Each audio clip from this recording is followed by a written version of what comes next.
where we took an ad and it was for a financial transaction, right? We took a single ad, same ad, and when, we A/B tested, when one group clicked, they went to the web page. When the other group clicked, they went into Messenger. And we found in this case that cost per transaction was 250% less, 250% lower when the user went into Messenger compared to when the user went to a URL. Welcome to the Chatbot Podcast, the place where we talk about bots, artificial intelligence, smart automation, and messenger marketing. We value our time and enjoy when technology makes our lives easier. And now your host, Balint Pataki. Hey podcast listeners, welcome to the 7th episode. This is the first episode of a two-part series. It's a collaboration with fellow podcaster Micheal Sabbat, the host of the Chat Bubble. I remember listening to his podcast the first time about a year ago, trying to learn everything there was out there about messaging, messenger marketing. So I was really psyched when he reached out to me with the idea of this collaboration. He has 10 years experience with messaging as a marketing channel, and today we are going to talk mainly about Messenger. If you want to test your Messenger marketing knowledge, I have a brand new quiz for you.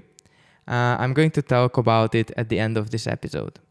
So without further ado, please welcome to the show, Micheal Sabbat.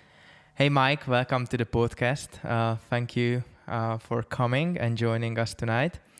I would love to have you a little bit talk about yourself and your start with bot for any of those who don't know you yet. How did you start? What was your first bot experience and so on?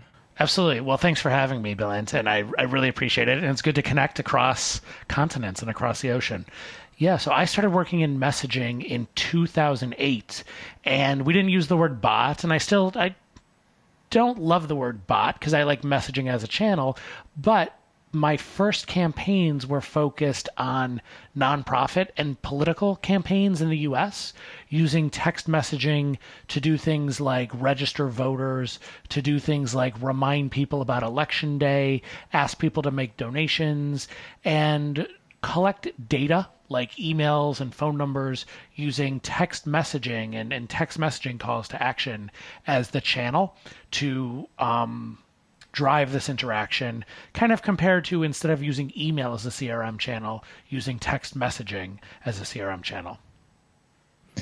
I'm glad that you pointed out that you're not coming from the bot part of this whole chatbot space, as I joined in actually, and that you're coming from the messaging space, especially because today we are going to talk about Messenger as a marketing channel, and it's concentrated about the marketing aspects, which are less of the fancy bots that you see sometimes out there.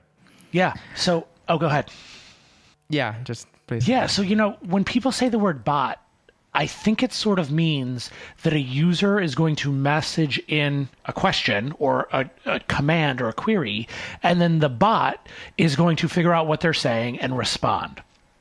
And number one, that's really, really, really hard to do, to get it right. And you have to sort of get it right if you're going to take that approach. And number two, that lends itself to customer service use cases where the user is asking a question. It also lends itself to operations use cases, such as I'm going to message in to call my Uber. It's going to figure out what's happening, and then it's going to respond appropriately. And so with those two types of use cases, customer service, you need to be right not 90% of the time, but 98% of the time, or else you're making customers unhappy. And same with if you're using the messaging bot to actually provide the service, you need to be right almost 100% of the time. There's no room for error. And at the same time, customer service doesn't have a ton of budgets to test and try new things for, right? It's a cost center. So the way I look at the channel is messaging is a channel, similar to the way phone calls are a channel, similar to the way emails are a channel, or direct mail, or, conversations are a channel. And if you use it as a marketing channel, then the marketer is leading the conversation, saying things like, what's your email address? What's your postal code? how much would you like to buy, reply with a number, and it's much easier to get that right. And it's also, there's a lot more budget for people to test marketing campaigns versus test customer service campaigns. Yeah, totally makes sense. Yeah, thanks for clarifying that. One of the things I want to ask quickly before we start exploring Messenger as a marketing funnel is that you mentioned you started in 2008. And in the last 10 years, there was a significant move into more mobile experiences, people using their smartphones as their go-to channel to connect with the internet. So how did you see the world moving in this time of 10 years? So there's a lot there. Absolutely true. I think starting in 2008, text messaging was kind of the only game in town. There were no messaging apps. And as people started moving to smartphones, that's when iMessage launches. That's when, Beluga, which turned into Facebook Messenger, launches and becomes a thing. And then, of course, WhatsApp, which is probably the biggest one out there, comes around. And so the internet-enabled smartphone led to all that. And what, mobile people would call going over the top of the carrier SMS and going through the internet and doing messaging. And I think the overall shift is that messaging is a channel, and SMS was the first messaging channel, but now we have Facebook Messenger, now we have iMessage, now we have WhatsApp, and in a few years, we're going to look back and view messaging on par with email, and the same way that Hotmail was an early brand of email, we're going to look at SMS as an early brand of messaging. But they're all going to get mixed up, and they're all going to be sort of grouped together in terms of like, this is what a messaging campaign looks like, whether it's happening on SMS, Facebook, WhatsApp, or any of the others. So that's one thing that's really changed. Another interesting change more recently is as email and web pages go mobile, I think they behave very differently on the mobile phone than they did on the desktop. And I think this is really opening the opportunity for messaging to creep in. And so when I'm talking to customers, I'm pitching messaging as the communication, the marketing channel for mobile, where email and web pages are the old channels for the desktop, and we're sort of dragging them and we're literally squeezing them onto phones. Messaging was born mobile. It's a natural interaction. It fits the way people do things on the phone. It is the primary action of the phone is messaging, scrolling, and swiping. And email and web pages don't see the same results for marketers on the phone. And messaging is going to start taking the place of pages and emails on the phone. That's a very interesting point. And I started out in online business with advertising. And it was very interesting to see always this distinction between the PC, the desktop, and the mobile variants. And we were like, oh, okay, but it is on mobile, so it has different numbers. We were always like taking this into consideration. And one of the unique things with Messenger is that it's omnichannel. You can use it on desktop, and you can seemingly frictionlessly go over mobile or vice versa. How does that influence our behavior? What's your take on that? Well, most concretely, I think, so right now we're talking in January 2018, the very end of January 2018. In November of 2017, Facebook released the web plugin, web chat messenger plugin. I'm not sure what order to put those words in, but something like the messenger web chat plugin, which means if you load a web page, it can now have messenger on the page at the bottom right, similar to the way you have that live chat software. And so that's a really interesting way. I think Messenger is born mobile, and it's primarily a mobile channel, and messaging is primarily a mobile channel, but they're sort of reaching back. Facebook is reaching back and saying, like, we want to start conversations from the web. And I think that's a game changer because, and I've had clients tell me this, when you have the live chat software, it's like a session, it's like a page load. And so if somebody messages into your live chat software, such as the Drifts of the world, which are kind of now really quickly becoming old school. If someone messages into Drift, you have to be there to answer their question live at 2 a.m. because if you're not, when they close that browser tab, they're gone. The big shift with Messenger is if someone clicks and starts that conversation from your page via Messenger, even if they close that window, they've messaged in, you can message them back on their phone the next day, right? They've opened the conversation outside of the browser and onto their Facebook profile. So that's really a game changer that I've been thinking about it a lot for the last few months, but haven't even been able to wrap my mind around yet exactly how that's going to affect everything. But I've had clients tell me they wanted to do the live chat stuff on the website, but they never installed it because they didn't want to staff it. And when they look at Facebook Messenger as an option now, they don't have to staff it because they can just come in the next day and respond to those people in the morning. I think it's a category killer. I think it's absolutely huge. And that's kind of the most concrete example of, moving from the web to mobile and how Messenger bridges that. Yeah, exactly. And it was also the most requested thing I got with interacting with all the people reading my blog or clients. Like, how can I implement this bot into my website? So that's also was a big demand for that. That's interesting. You wrote. Oh, sorry to interrupt, but yeah, that's interesting. And I'm sure like you are too. I'm always thinking about like, okay, where is the new ground? So I do a lot of campaigns where we collect email from people via Messenger, and that's valuable. But we obviously can't send an email then to drive people into Messenger because we already have their email and that value isn't there. There's other reasons to do that, but not for email collection. So I'm always looking for the new thing. But it's really interesting that, on the ground you're hearing, yes, we want to start conversations. Even if they're already on our webpage, we still want them to start a conversation because there's value there. And I've just started playing around with that web chat plugin. But I think it's a game changer. Yeah, I have great success so far with it. So that could be like in a whole other episode, just this topic. But you wrote a book, a playbook about Messenger as a marketing channel. What this is about, and how can we go a little bit deeper in this episode now? Yeah, absolutely. So I started launching campaigns with clients, and this was sort of the organic flow that my onboarding process and the clients drove.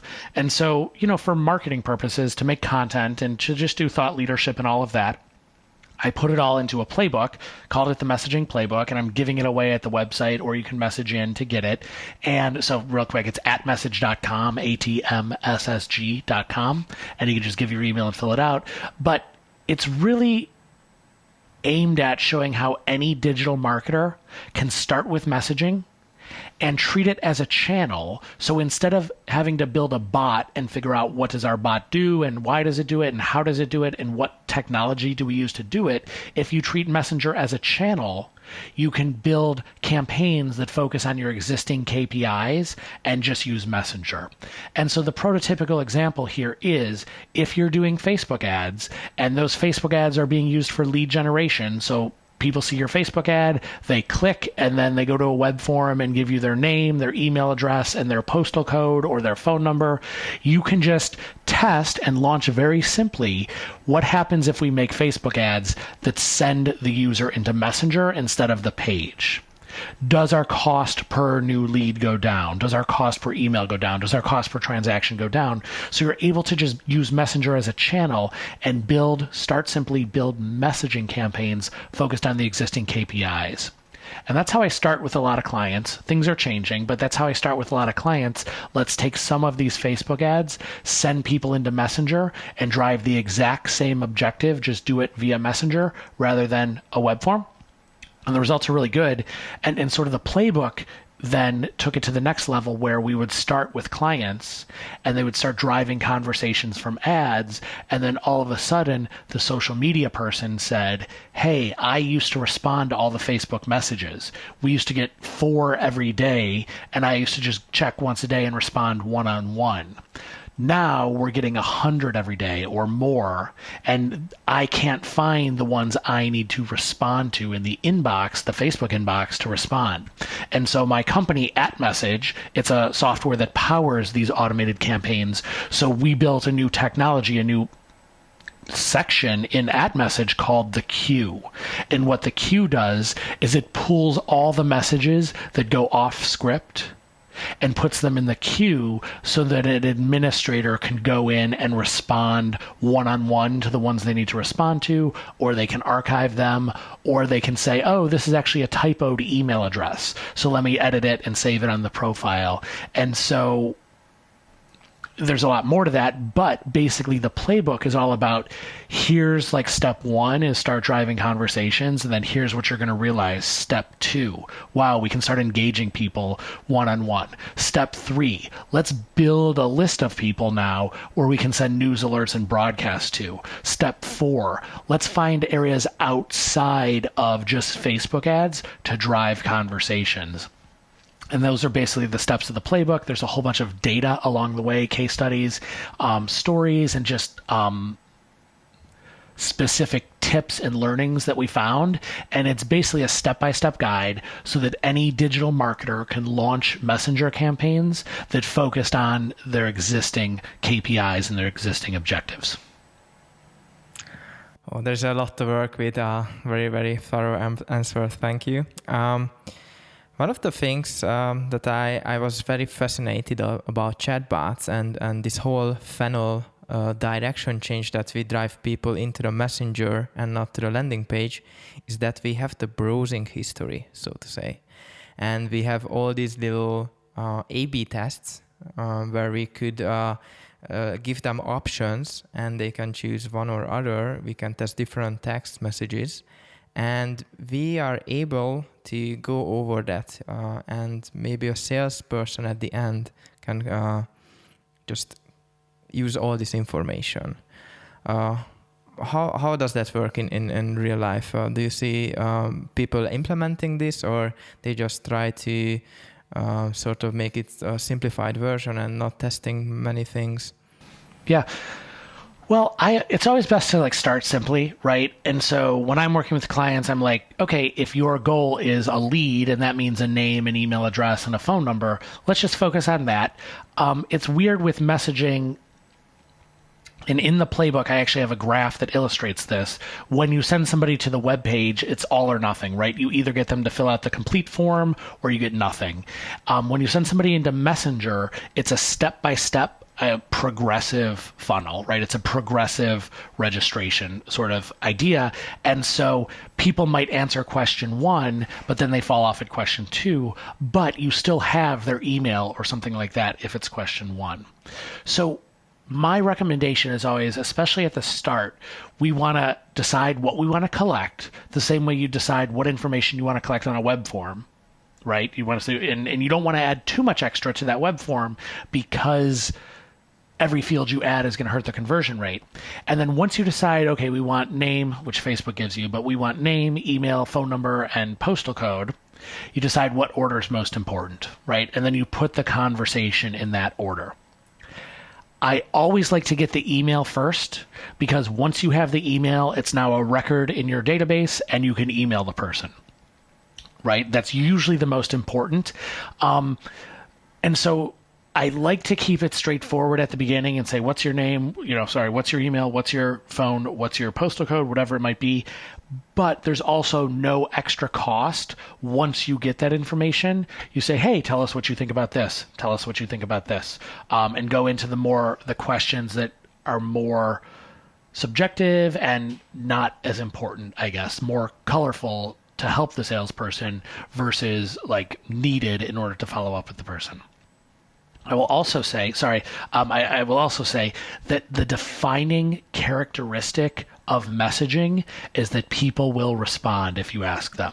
So what's different about messaging compared to email? When you send out a marketing email, no one ever responds. When you send out a message, marketing or news, if you ask people to respond, they will, if you prompt it. And so the most valuable response to get from somebody, I think, is their email address or their phone number, right? That's question number 1. But as you get further down that conversation or follow-ups or news alerts, asking people to respond with other stuff is interesting. And I think the buttons should be used sparingly sometimes, because if you ask people to respond with sentences and emojis, they will tell you a lot more than if you ask people to click a button to go to the next step. Yeah, this is a very interesting topic, and actually I heard different opinions about this, because in many of the cases the buttons are not just only easy to use, but you have a better control of the whole conversation or of the whole flow. While with free input, where they can be free and like tell what they have inside, what people do in Messenger, right? Is that you have probably a little bit slighter less control, or they break even the flow. How do you recover from breaking the flow? How to make it dummy free, so to say? Yeah, it's just effort or complexity versus value, right? So sending somebody a button and saying, I don't know if you've heard of this guy. He's our president. His name's Donald Trump. Nobody really likes him at all in America. And I work with a lot of political candidates and nonprofit organizations that are fighting against Donald Trump. And so yesterday he gave a big speech, the State of the Union, and they send out a message that says, what were your thoughts on the State of the Union? And one way to do it would be, what are your thoughts? How do you feel? And the button can be angry, scared, and shocked. Those can be the buttons. And it's not all that valuable to get back the response. There's just nothing there, right? If they say, I'm shocked, like, so great, what do you do with it? We gave you 3 choices. You chose one. It's easy, but it's not that valuable. What we normally do is we say, how do you feel? Reply with a sentence, include emojis, and then we can take what people are responding with and we can categorize that response into, like, they're shocked, they're angry, they're scared, they're happy, they're freaked out, whatever, they're ready to take action, whatever. And so there's just a lot more value when the person's telling you it versus when they are just clicking a button. But it's a lot harder to figure out what to do with. And the example is, look, you can send somebody a survey online, how would you rate us 1 through 10, all of that stuff. And it's like, okay, but with a focus group, you sit down and you have a conversation with the person. It's much more rich. It's much more intricate. It's much more valuable at some level, but there's more to do with it. And that's the difference we're talking about here. And so I think just relying, look, as you're starting out, you can do the buttons and that's great. For some use cases, you can always use the buttons, but the real value comes in 1,000 people telling you their actual thoughts in their own words and then being able to do something with it. Exactly. What I do sometimes is combining the two. So giving like a button option, and if the answer on the button is something I would love to get more explanation on, then I have like a follow-up question, and then I let them go full with their emojis and things. Yeah. So that's good. And sorry, also, the way we do it, and I think it's the right call, but if we're going to do message branching, right, where yes or no, we always only do it via buttons because we want to be sure about it. We never branch off a free-form response. One, it's technically much easier to branch off the button with the post back coming in versus a message. But secondly, we want to be sure if we're going to branch and not get, the free-form text incorrect. Yeah, of course. You mentioned the political campaigns, and you have a product coming up about voter registration. What's this is about? And yeah, absolutely. So in the U.S., it's kind of crazy. I don't know where your listeners are, but yeah, in the U.S., a big problem is that people just don't register to vote or they don't vote. And so for progressive campaigns and especially Democrats in the U.S., if more people vote, the Democrats win generally. They're sort of the party of the people in that sense. And So there's always a big push about reaching more people, getting them registered to vote, and reminding them to vote. And so because it's 2018, because I work specifically in the space and just know voter registration and all of that fairly well in the nonprofit space, I'm releasing a product where it's a scaled down version of the platform. It's templatized, it's simple to use, and it's built specifically for voter registration and then GOTV, which means get out the vote, meaning reminding people to go vote. And so, yeah, we're launched. It's just a kind of customization of my platform is my main business called @Message. And then this is just, we're building a special product where it's a templatized script that helps people do voter registration. So someone can message in, they start the conversation. We're going to ask for their email. We're going to ask for their zip code. The conversation can be customized, but once we collect enough data, we've saved it for the campaign or for the organization, and then we route the user, the person having the conversation, to the voter registration form, either from their state or there's services out there like Rock the Vote, TurboVote, iwillvote.com that help people get registered. And so we start the conversation on Messenger, we collect the basic information, and then we'll hand that user off to the existing services to complete the voter registration. Do you have any case studies for us, or saying like how much engagement you managed to get with Messenger when you added as an additional channel to SMS, email, or whatever you used before?